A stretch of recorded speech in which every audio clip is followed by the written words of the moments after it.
Hello friends, नमस्कार। मैं हूं आशीष और आप देख रहे हैं AY अकेडमी। फ्रेंड्स, इस वीडियो में हम लेकर आए हैं MP बोर्ड की जो जनरल इंग्लिश है 12th क्लास की, और ये है 4th लेसन जो है आपका द वंडरफुल वर्ल्ड नाम की पोएम, और उसके हैं ये क्वेश्चन आंसर। तो चलिए फ्रेंड्स शुरू करते हैं। यहाँ पर फ्रेंड्स आप देखें कि टोटल क्वेश्चन हैं 5, और यहाँ पर हम इनके जो आंसर हैं वो आपको उपलब्ध करा रहे हैं। इसका जो पहला आंसर वो है what is the attire of the earth. पृथ्वी का आभूषण क्या है, पृथ्वी की वेशभूषा क्या है। व्हाट माने क्या, और अटायर मीन्स होता है वेशभूषा, और ऑफ द अर्थ पृथ्वी की वेशभूषा क्या है।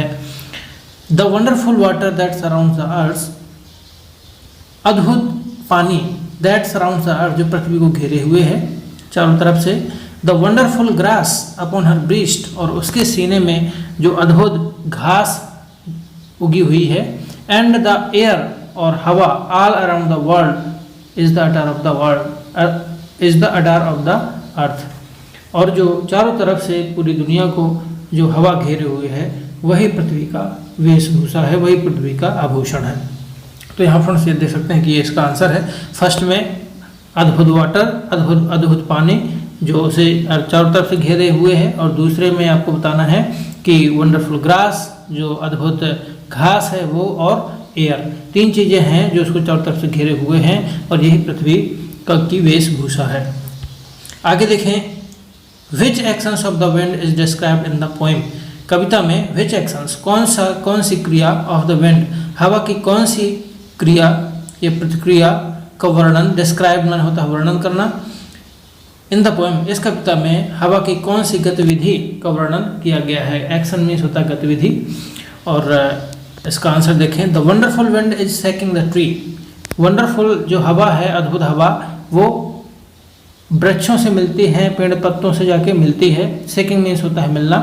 वॉकिंग ऑन द वाटर, और ये हवाएं आप देखते हैं कि पानी के ऊपर चलते हैं। जब लहरें उठती हैं तो ऐसा लगता है जैसे हवा पानी के ऊपर चल रही हो। Walking on the water. Whirling the mills, whirling means होता है घुमाना, और मिल्स मीन्स होता है चक्की। सामान्य तौर पर पवन चक्की को मिल्स के रूप में जाना जाता है। तो यहाँ पर देखेंगे व्हिर्लिंग द मिल्स, और पवन चक्कियों को घुमाना, एंड ये घुमाती है। And talking to itself on the top of the hills, और पहाड़ियों की ऊंची चोटियों से ये बात करती है। तो यहाँ पर हवा की इस गतिविधि का वर्णन किया गया है। पहला है ये जाके वृक्षों से मिलती है। वॉकिंग ऑन द वाटर, पानी के ऊपर चलती है। व्हिर्लिंग द मिल्स, पवन चक्कियों को घुमाती है। And talking to itself on the top of the hills, और पहाड़ी की ऊंची चोटियों से बात करती है। अगला क्वेश्चन है, why does the poet regard as a earth a friend. Why माने क्यों, पोएट माने होता है लेखक, रिगार्ड मीन्स होता है सम्मान करना, अर्थ पृथ्वी का, ए फ्रेंड।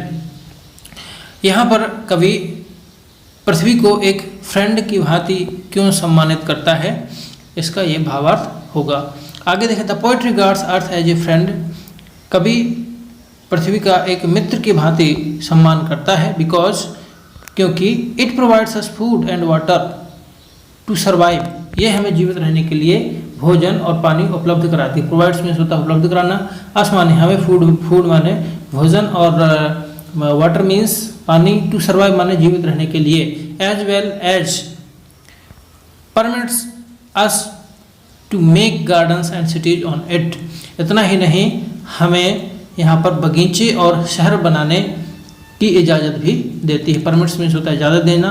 अस माने हमें, टू मेक बनाने की, gardens and cities on it अपने ऊपर। तो ये फ्रेंड्स इसका आंसर हो गया। अगला है, what makes the poet tremble. कवि क्यों कांपने लगता है, ऐसी कौन सी चीज़ उसे कांपने के लिए मजबूर करती है। What makes the poet tremble, कवि क्या देखकर कांपने लगता है, या ऐसी क्या चीज़ कवि को कंपाती है। तो देखें फ्रेंड्स, द पोइट ट्रेम्बल्स, कभी कांपने लगता है, विद द फीलिंग, यह एहसास करके, दैट वन की, the earth is so great, कि पृथ्वी बहुत बड़ी है, बहुत विशाल है, ये बहुत महान है, ब्यूटीफुल, बहुत सुंदर है, वंडरफुल और अद्भुत है। And he is so small, और वह बहुत छोटा है। And trivial before the world, और ट्रिवियल मीन्स होता है तुच्छ, और संसार के सामने वह बहुत तुच्छ है।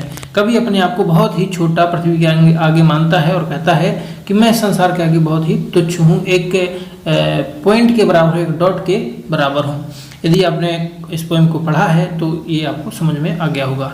लास्ट क्वेश्चन है what makes the poet think that man is God's greatest creation. What makes, ऐसी कौन सी चीज़ है जैसे कवि सोचता है कि इंसान ईश्वर की सबसे महान कृति है।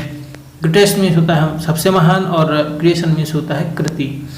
आगे यहाँ पर देखें, द पोएट थिंक्स, कभी सोचता है, that man is God's greatest creation, कि इंसान या आदमी ईश्वर की सबसे महान कृति, सबसे बेहतरीन कृति है।